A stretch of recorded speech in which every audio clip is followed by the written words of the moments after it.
This is going to be slightly mad. So we don't think we're usually this bossy, but we might be a bit bossy because we only have Simon with us, like for today, and he is going to film the reminiscence session, and then this afternoon he's going to film some individual bits with us where we're going to ask you about some of the stories that you've shared with us. Elsie, can you tell us whereabouts you grew up? Well, I don't know if I told you before, and it would take a long while, but I grew up in nursing homes, like they called them Convalescence, yeah. Because I was always ill when I was a little girl, very ill. So my mum had a lot of trouble with me, really, bless her. So in my life, as a child, like before childhood, I was very in the convalescent home a lot. But when I got older, and I was better, Charlie looks after me all the time. Good kid, well done. Charlie used to make go-karts, and one day he made a lovely one and he put me in the front, me in the front. And he was supposed to be looking after me because my mum had to go out somewhere. And all of a sudden, we was riding along and he was saying, "You all right, Else?" I was saying, "Yeah, fine, faster. You all right, Else?" He said, faster. Are you all right, Else? You all right, Else? You all right? Where's Else? There I was, down the hill, and he was still climbing up here. That's it. Give it a push. Yeah. Lovely. Good. That's it. So can you think of a photograph that you wish you had? And a lot of you already chose them. And Simon, we're just going to go round and record. So Elsie, you all right going first? Yeah. What's the photograph that you wish that you had? Well, the photograph that I wish I had now is my Uncle George and his horse, because they was a team together and I love them both. Do you want me to say? And it was the white horse, was it? It was a white horse, yeah, a white horse, beautiful, long white tail. My Uncle George used to have to prune him. It is the right word. Yeah. Isn't it? Yeah. And plait it? Did he plait the tail? Yeah, on certain occasions when the Lord Mayor's show was on. The Lord Mayor's show was on? Yes, and he done it in that. And that's the photo that you wish you had? I do really wish I had it. Thank you, Elsie. Brilliant. Go Peggy, yeah. Oh, way! Okay, what would your photograph be if you could go back and have a photograph taken? What would you like a photograph of? You talked about where you worked, Linda. Yeah. What was your first job? The hypodermic syringe factory in Colindale. In Colindale. Yes. And what did you make there? You made... I used to test the syringes because then when I was there they was all made of glass, and I used to cut myself sometimes. Yes. Your first job, how old were you? 15. 15. Yes. Thank you, Linda. That's it. Oh, it was gone wrong way.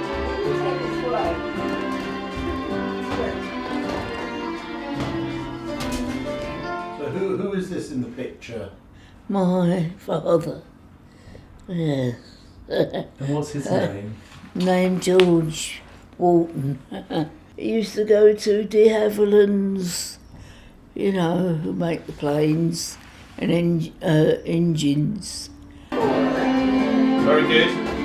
So you were also telling us that you were evacuated, Linda, weren't you? And Yeah. you were babe in arms then? Yeah, I was. Where did you go? To Devon. Yeah. So were you evacuated with your mother? Yes. Oh, yes. But she didn't like the quietness of that Devon, so she brought me back. Oh, Barbara. That's it, well done, Faye. If you had a photo, what would the photo be? I would like a photograph of my horse that I rode. Uh-huh. It was a grey horse, and I found out that Errol Flynn wrote it in a film.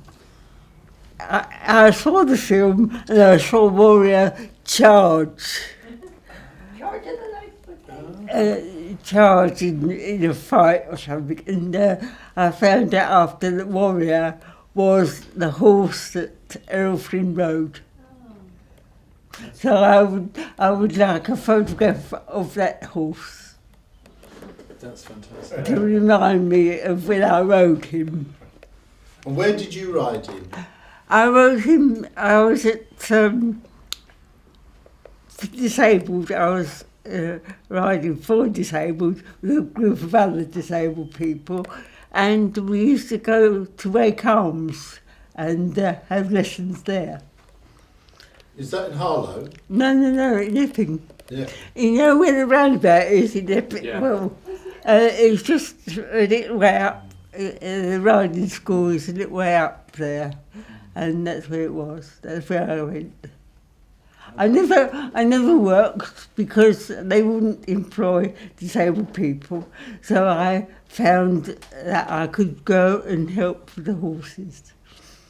Help clean them out and do that and groom them and everything, and that's how I came to ride them. You'll go. Yeah, very good. That's it. Oh, Over to you, Barbara, Glenn. go. Nice one. What would you like? A photograph of what would you like? Better looking than I am. A bit of Photoshop. That is brilliant. Okay.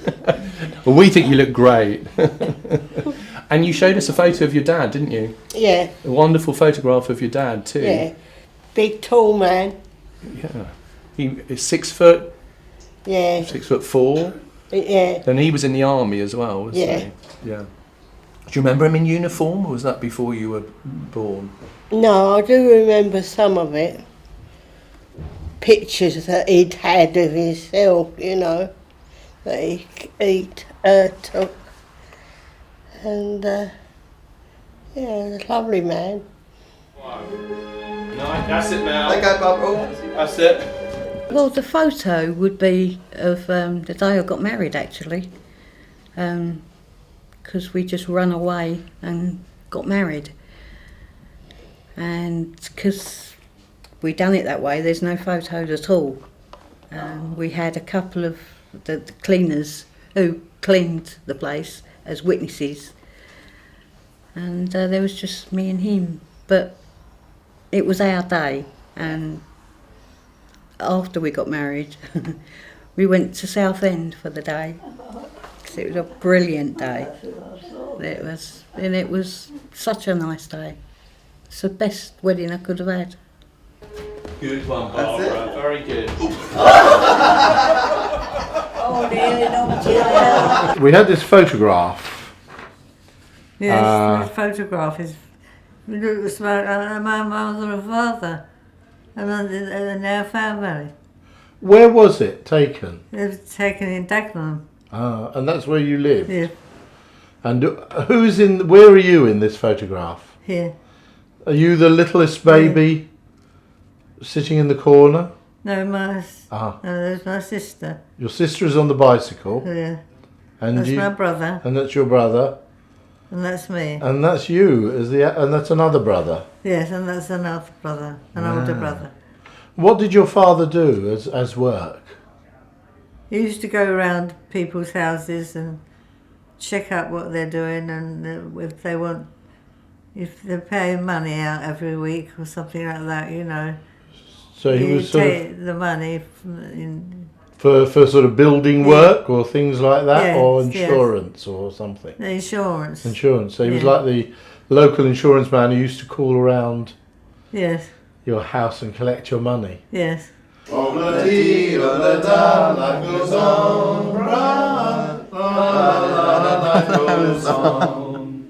Here is a picture of the Ilford Palais de Danse. Yes, And would you go there with your friends? of course I did.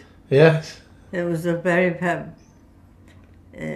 important, not important, but lots of people my age went there. Right.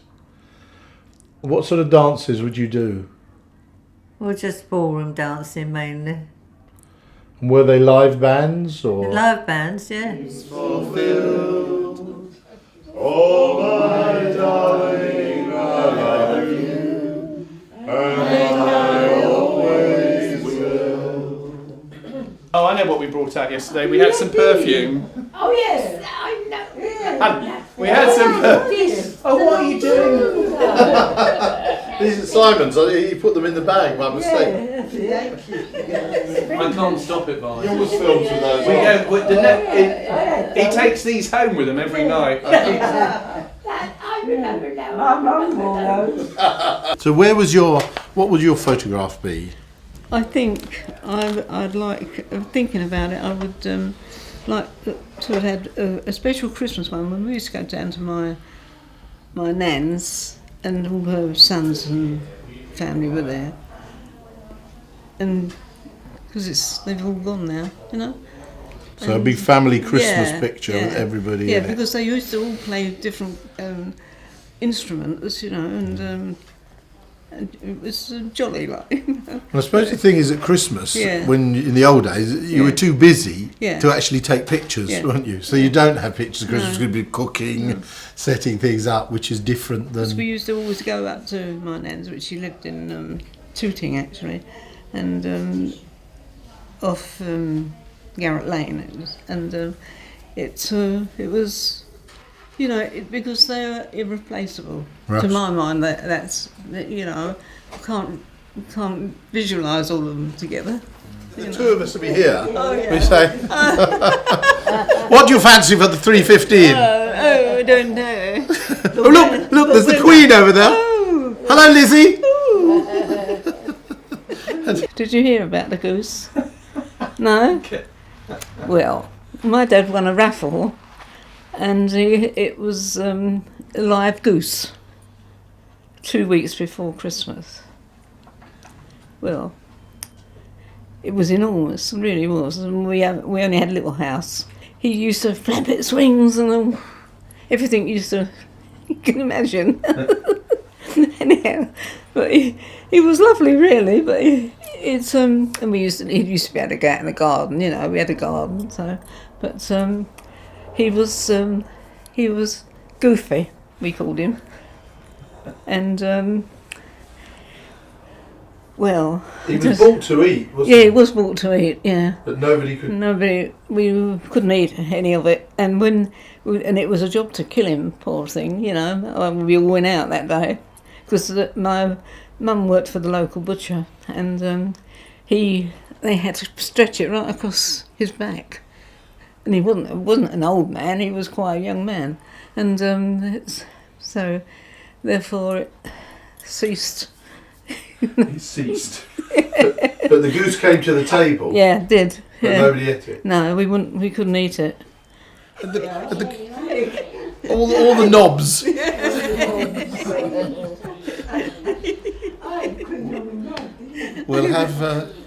We'll have all my luck in the 3:15. How much will we put on? I don't know. How much have you got? Not much. Well, maybe we're in the wrong place, darling. We should go in the other enclosure. Well, I left school at 14. Yeah. Because, as a lot of them did. My headmaster went to my dad and said, could I stay on? And he said, no, she'll go and get married at 18. She's a girl. And that was it. That was his attitude. But I didn't. But I did quite well at school. I felt I missed out, and I even said to my children, the girls, and that I said, do you? I think I was born too soon. Hello. Good you could join us today. Today we're doing cream tea. Cream tea. And I home baked these scones, as you can see. I'm like Nigella, really, isn't it? You could mistake me for Nigella. One day I was at my front gate and 18 doodlebugs went over. It was Yeah.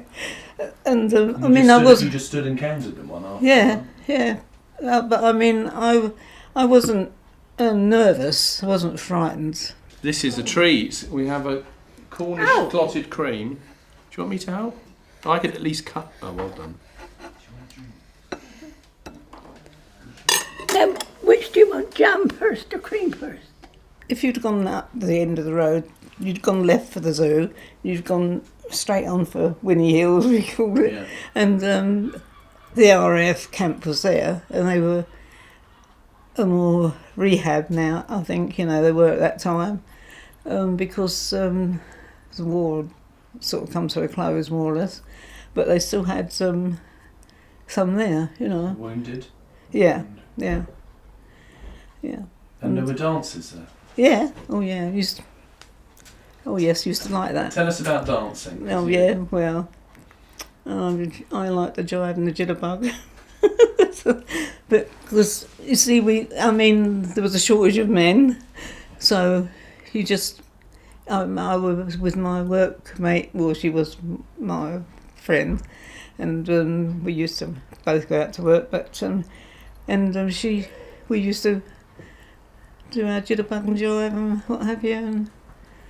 And where did you go dancing?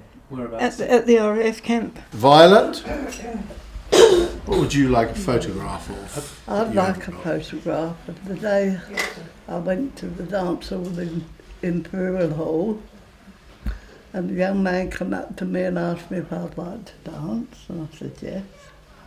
He said, it's a special dance, the next dance. I said, that's all right. He said, can you dance a foxtrot? I said, oh yeah, that's my favourite.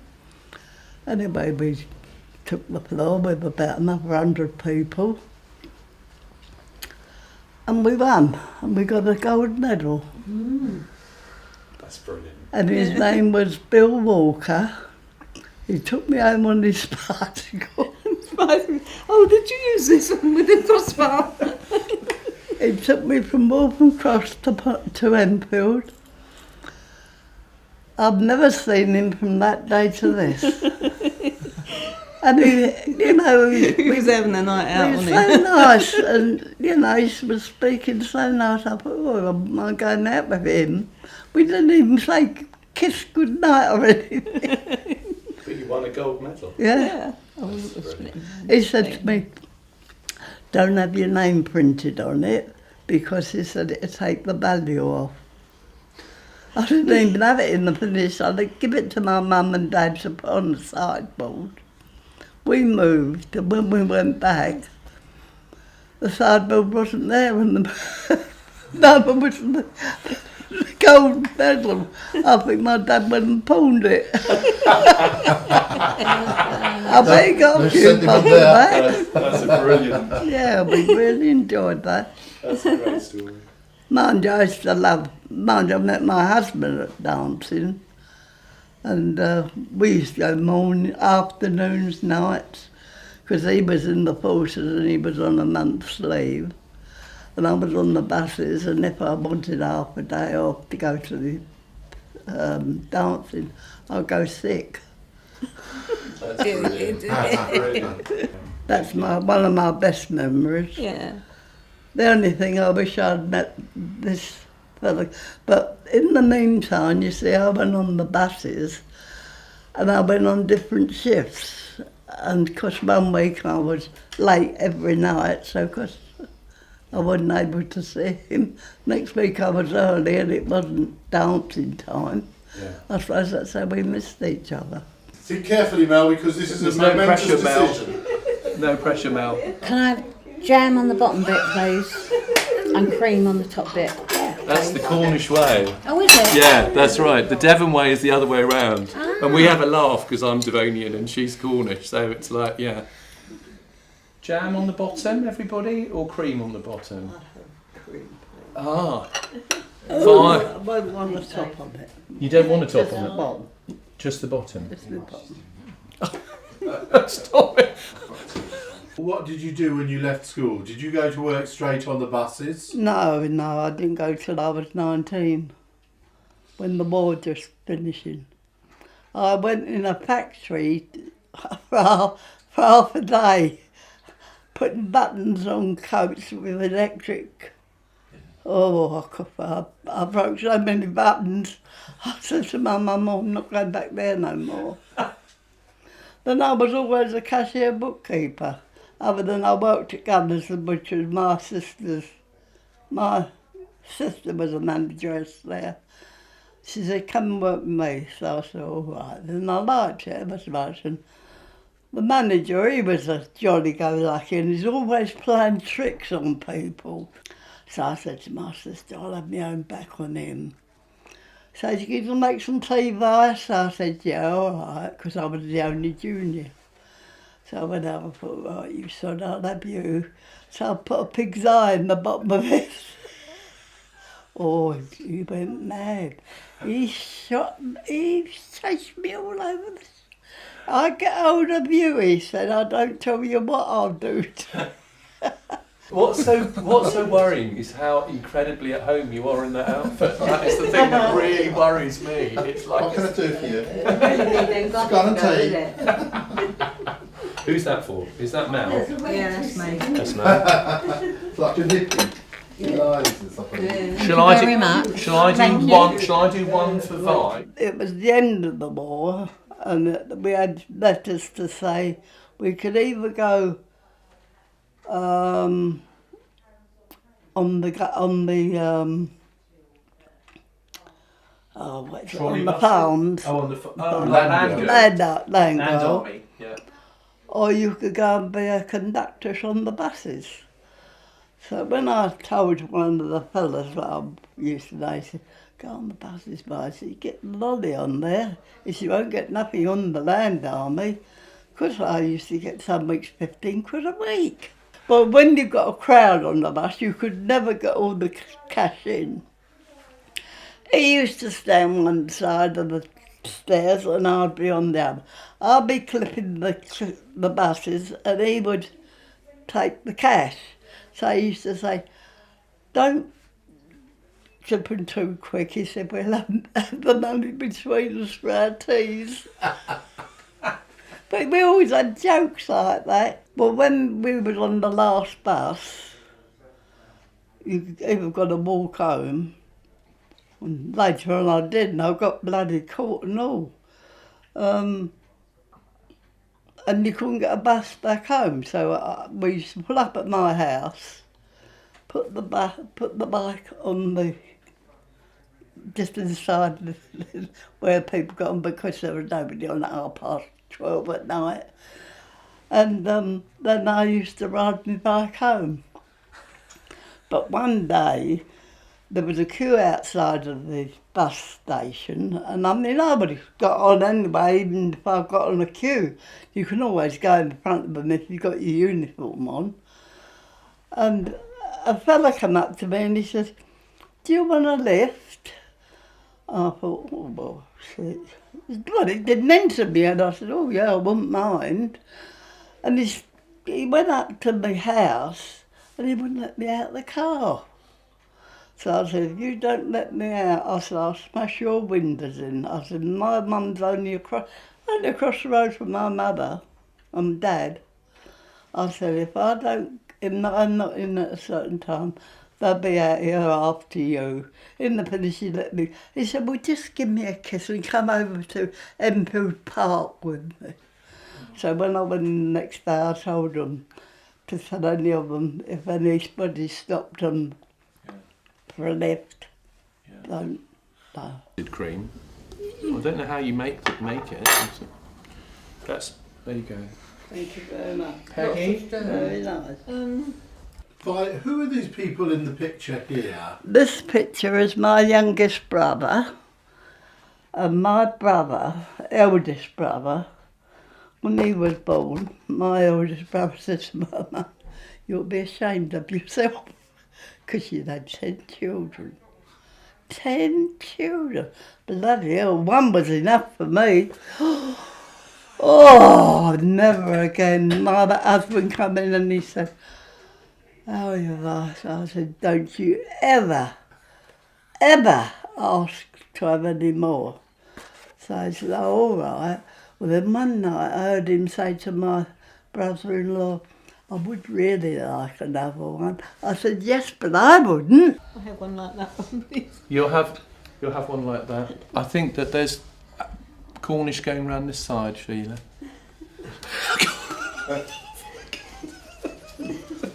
I would like to have been able to have a nice photo from my grandma's bedroom window, looking out on the railway lines and seeing all the trains go by, because she was only sort of from here to there from the railway lines, and we used to sit in the window and wave to them, and they used to wave back. Can you tell us, Sheila, whereabouts you grew up? In St Agnes. What was it like as a girl growing up? Oh, it was very nice. We had beaches and dancing and all sorts. And the beach, did you all swim? Did you all go out swimming? Was that not a done thing? I can't even swim now. I don't like the water that much. I think that's Barbara. Was Barbara want the Cornish scone? Little scone. Scone and cream? That's you. If you want to do Barbara's. Very good. You see, I've not done this for ages. Very Sheila, well do you know made. No, nor have I. Really? Have you not? No. And I've got a memory about you going to church. How many times a day? 3 times a day. What was the reason for that? We had an old lady who lived next door to us. She was a dear old soul. She would say to me, get your hat on, get the best clothes on, we're going to church. Then I'd come home and change, go and have my dinner, change, go to Sunday school, come back, change, have my tea, then go change and go back in the evening. Right, come on. The other secret, making a pasty. How would you make a pasty, and what would you put in it? Roll out the pastry, and then you put turnip, potatoes, onions, and I don't know what different people do put me, but I always used to put shin. Shin of beef. Yeah. Yeah, I think that's what my mum would say. Cripple it out. Yeah, that sounds good. That sounds a real Cornish pasty. Like a lot of people, you left school at 15, did you, or 14? 14. And you got a job. Got a job. And where was the job? I told you where the job was. Can you tell us about your job and how you used to get there? I used to go to Truro every day on the train, and it was in Woolworth. Yeah, and what most people would think was the dream job. It was the worst job, really, because all the kids would come, and you could see they were going to do it. They were going to pick them up. I said, I've seen you. They would drop them and run away. Where was it you were working? Because you didn't say that. Truro. No, in which department? Sweet. Or a knife. Do you want me to cut it up for you? Yeah. Shall I cut it up for you? Who else has got a... Have you got some for you? Yeah, he's... We'll let him have some if he's well behaved. Oh. Shall I cut it in half? Yeah. Yeah. Got it. Please. That's it. Is that all right? That's all right. Who does your fingernails? Because they're Can you fantastic. just take the shine off your nose? Yeah. They're really good. You've got... David, do you do all their fingernails? Because these are gone. Does he always do? They're brilliant. I love the bright colours. Yeah. Oh, you don't thank him, colours, excuse me. What's You don't You're very thank good there, David, you Peggy. thank me. Thank You're you. ready Yeah, for- because I decide ready I for want my Ascot. fingernails done, and I'll say to him I want all or nothing. You were telling us about Charlie coming home on leave and then... Oh, yeah. That's a was- great story. Well, it's a true story Yeah. too. My dad was with us for a little while. Charlie came home on leave, and there was other friends with him, but they was all like didn't all come in his way. They went different ways, like you know. And he come home, and my mum said, "What you doing?" So she said, no, he said, I'm not rushed off, I'm due to this leave. There's something happened at Liverpool Street Station, and we've got turned away, and we've all got a little touch to prove that, you know, we're on leave, but we're not to go back yet. But we've got to stay here for about 4 or 5 hours. Can we stay, Mum? She said, of course you can. So I said, all right. Come in, boys. And she's standing there like that. 1, 2, 3, 4, 5, 6, 7, 8, 9, 10. They all come in. And she ran round, or sent my other brother round to get the cakes. And she made them nice things to eat. And then I got chatted up. But I was only young. I was too young to be chatted up, really. But I got chatted up by his name. And then Charlie came and said, I heard that. You took my sister again a little before you. I tell you, leave her alone. And if she gets any letters from her, she's not going to answer them. She'd answered me. That's how close we was. I was just going to say, you're a very positive person. Do you have like a motto for life? What do you think what's the most important thing in life, do you think? Well, to me, and it always has been, is my family. You know, like all in my family. And to always tell the truth and never lie. And in that case, I think you get on better in life. But that's me. There's nobody else.